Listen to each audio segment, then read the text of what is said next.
Akkam jirtu kabajamoota fi jaalatamtoota hordoftoota biiftuu Oroo bakkuma jirtanitti nageenyi kenna kan kabajaatiif kan jaalalaa isin haa ga'u isin hin jenne ittaan suuraan oduu isaa kana qabannee dhiyaannee jirra. Hangaruma sagantaa kanaatti hojii turaan affeerraa kenna kun biiftuu Oroodha keessan jajjabeeffadhaa laayik sheer godhuu hin dagatina. Kallattiin gara mata duree oduu amma qabaddeetti yeroo dabru oduun jalqaba. Magaalaa Shaashamanneetti uummanni shira irratti shirame fashaleessee jira. Uummanni aanaalee garaagaraa irraa dirqamaan konkolaataan guuruun magaalaa Shaashamanneetti geessan itti fincilee jira. Uummanni aanaalee garaagaraa irraa dirqiin guuruudhaan gara magaalaa Shaashamanneetti geessuudhaan shira gowwoomsaa irratti raawwataman itti dammaquudhaan itti fincilee jira. Oduun itti aanu waraanni bilisummaa Oromoo marii hawaasa waliin Oromiyaa bakkoota garaagaraatti taasisaa jiru itti fufee jira. Har'as bakkoota garaagaraatti dhimmoota garaagaraa irratti hawaasa waliin marii gaggeessuu waraanni bilisummaa Oromoo beeksisee jira. Dabalata odeeffannoo kanaa qabannee jira. Oduun itti aanu lolli loltoota mootummaatiif waraana bilisummaa Oromoo gidduutti Oromiyaa bakkoota garaagaraatti gaggeeffamaa jiru akkuma itti fufeetti jira. Lola loltoota mootummaatii fi waraana bilisummaa Oromoo gidduutti Oromiyaa bakkoota garaagaraatti gaggeeffamaa jiru irratti waraanni bilisummaa Oromoo miidhaa guddaa loltoota mootummaa irratti kan qaama kan lubbuutii fi hedduu immoo booji'uudhaan meeshaalee waraanaa hedduus irraa hiikkatuun injifannoo irratti argatu itti fufe jedhee jira. Tibbana hanga funyaan Finfinneetitti fulla'uudhaan tarkaanfii fudhataa tureen milkaa'ee jedhee jira. Tibbana fufteedhaan loltoota mootummaa hedduu bakkoota hedduutti booji'ee jira. Gama mootummaatti hoo maaltu jedhame kan jedhus qabannee jirra isin biraan kenna. Oduu kaaba Itoophiyaa irraa nu geettan immoo kaaba Itoophiyaatti muddamsuun hamaan irra deebi'uudhaan marsaan biroo jalqabee jira. Erga lolli baha giddu galeessatti qindoomina Ameerikaatii fi Israa'eliin Iraan irratti jalqabee booda muddamsuun kaaba Itoophiyaa tasgabbaahee ture. Amma immoo bifa haaraan eegalee jira. Mootummaan Bilxiginnaatii fi TPLFs lolaaf qophaa'aa jiraachuu ibsaa jiru.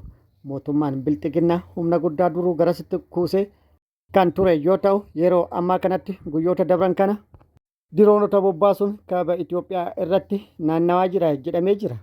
TPLF illee lola banamuu danda'uuf qophii gahaa taasisaa jiraachuu beeksisee jira. Humna gahaa mootummaa Bilxiginnaa aangorraa ittiin ari'uu danda'an qopheeffataa kan jiran ta'uu himee jira. Dabalata odeeffannoo kanallee qabadhee jira. Arsii lixaa magaalaa Shaashamanneetti hawaasni aanaalee garaagaraa irraa guuramuudhaan gara magaalaa Shaashamannee geeffame fincilee jira.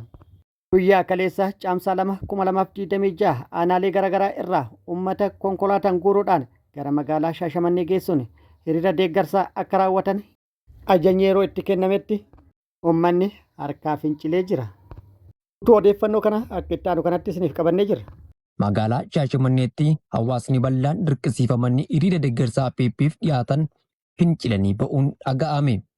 Godina Arsii lixaa aanaalee cufa keessaa har'a ganama hawaasa mara dirqamaan qabuun hiriira deeggarsa paartii badhaadhinaa fi duula nu filadhaa gaggeessuuf konkolaattota hedduun guuranii gara magaalaa Shaashamanneetti geessuu jiraattonni ifoomsan. Taateen kun har'a caamsaa 2026 ganama barii magaalaa Shaashamannee istaadiyeemii guddaa magaalichaa irratti jiraattota aanaalee godinichaa mara kanneen sochiin konkolaataa keessatti taasifamuu danda'u mara hidhattoonnii fi caasaaleen murna biltsiginnaa cuftii bobba'uun uummata xiqqaa fi guddaa saalaa fi umriin osoo hin qoodin ukkaamsanii konkolaataatti naqanii garasitti geessuun beekameera.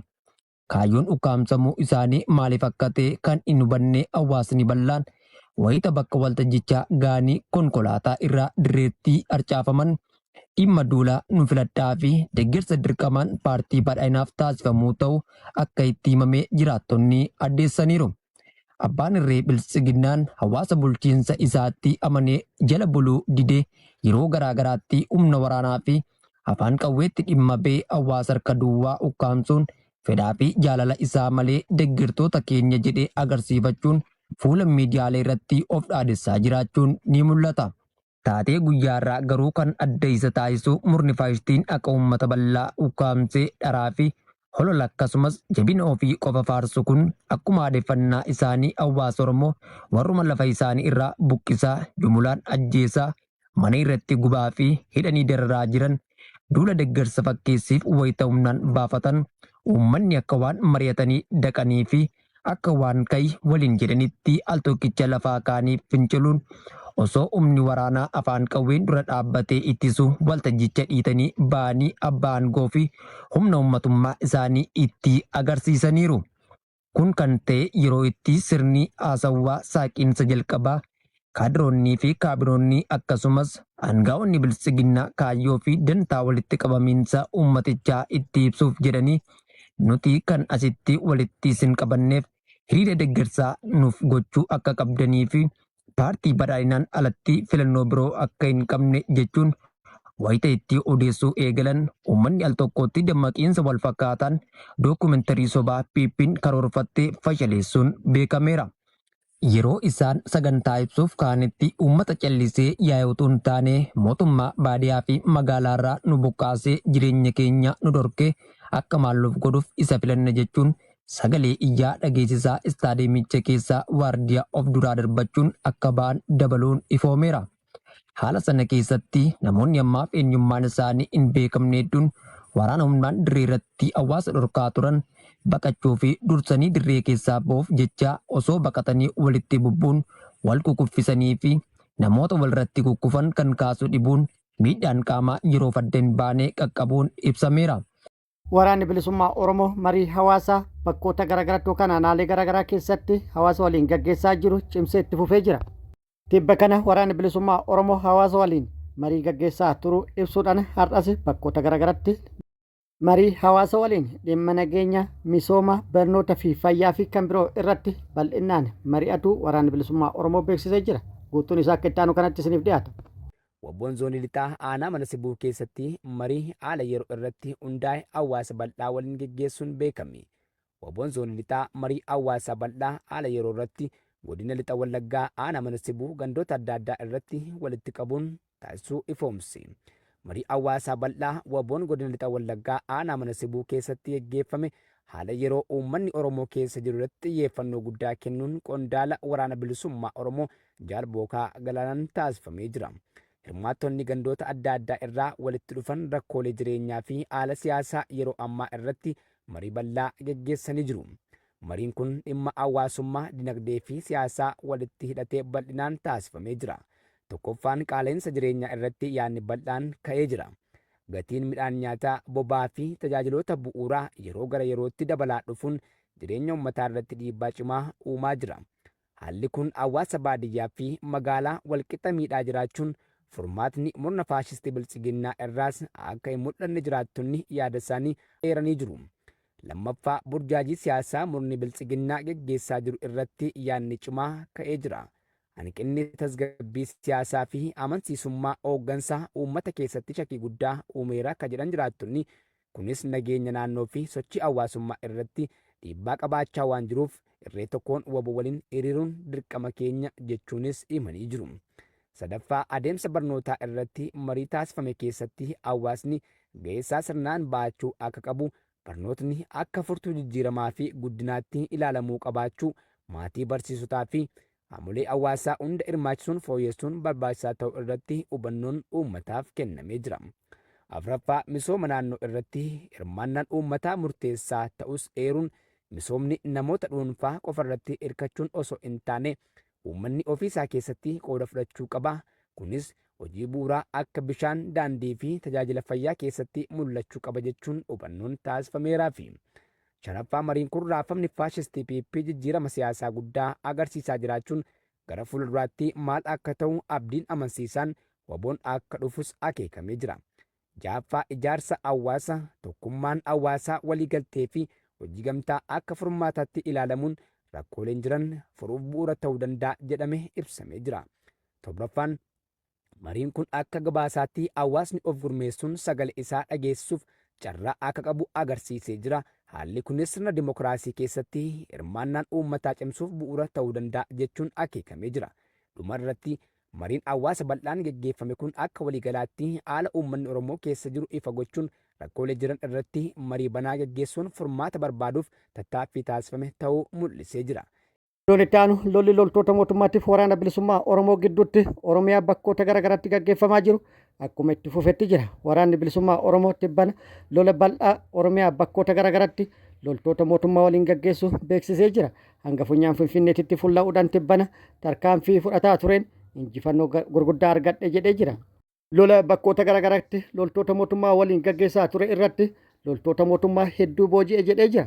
Hedduus addunyaa kanarraa godaansuun hedduus madeessuun meeshaalee waraanaa hedduus irraa hiikkatuun injifannoo gurguddaa irratti argadhe jedhee jira.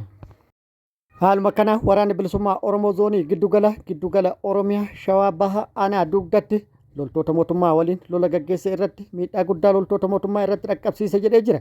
Lola kana irratti loltoota hedduu addunyaa kanarraa godaansuun hedduu madeessuun waraanni bilisummaa Oromoo injifannoo irratti argadhe jedhee jira. Meeshaa hedduus irraa booji'e jedhee jira.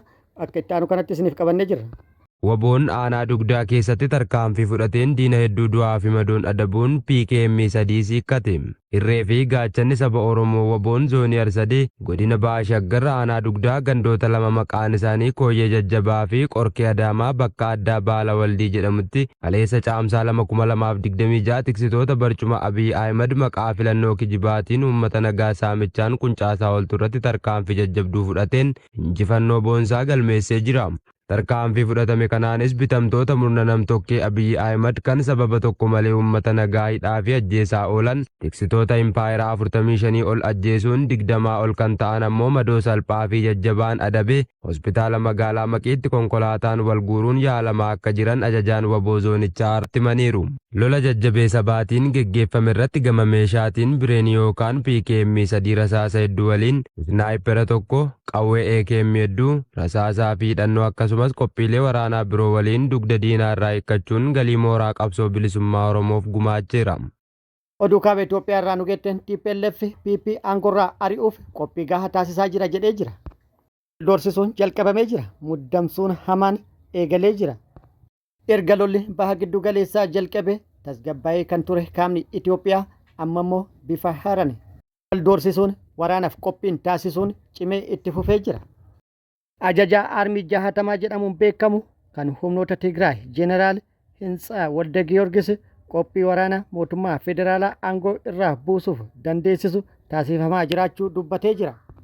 Qondaalli humna waraanaa Tigraay kun afgaa fi wayin miidiyaa waliin taasise irratti ganni otoo hin seenne PP waliin waraana jalqabna jedhee jira. Wanti marti dhufee jira. Wanti marti xumuramee jira. Dhiyootti nu eegaa jechuunis dubbatee jira. Akkasumas tibbana qondaalli ol aanaan garee adda bilisummaa uummata Tigraay kan Dabratsiyoon Gabra Mikaa'eliin durfamu Addisaalam Beellaamaa waliin haasaa taasisee tureen waan hundaafuu qophoofnee jirra. Loojistiikii qopheeffannee jirra. Faannoo fi mootummaa Eertiraa waliin qindoomina uumannee jirra jechuunis lola bal'aa PP irratti banuun PP aangorraa ari'uuf qophii ta'uu isaanii dubbatee ture. Gama biraatiin immoo TPLF kan Dabratsiyoon Gabra Mikaa'eliin durfamu mootummaa naannoo Tigraay waraana dura ture deebisee ijaaruuf murteessee jira. Qophiin humnoonni kaabaa qindoominaan taasisaa jiran kun immoo PP muddamsiisee jira.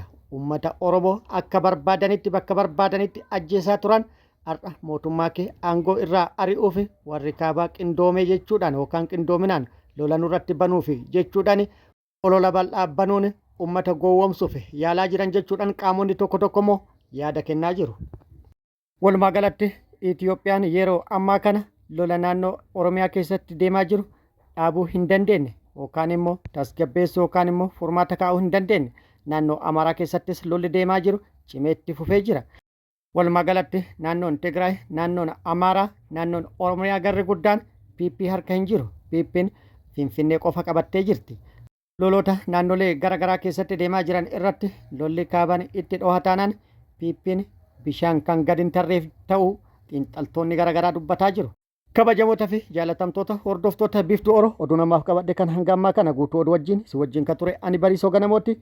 Yeroo itti aanutti deebinee hanga wal agarrutti nageenyi Rabbi isiniif haa baay'atu nagatti nu tura.